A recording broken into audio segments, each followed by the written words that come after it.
Kaliit na mga tao yan, tapos patulan mo pa talaga, congressman ka, naunsa man mo.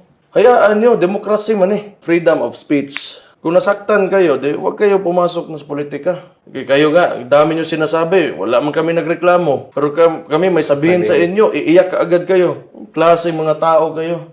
Actually, you are irrelevant. You have your own district to attend to.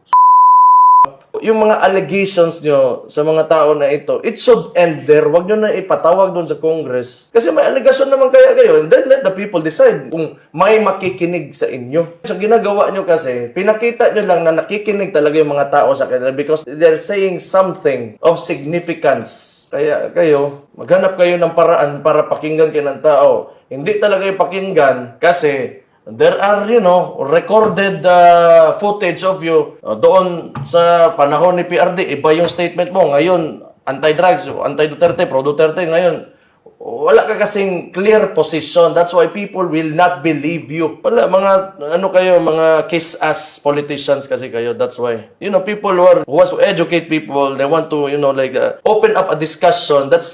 I think it's been valid ever since. Ayaw na lang kasi na hindi kayo pinapakinggan, sila pinapakinggan. Kawawa naman kayo.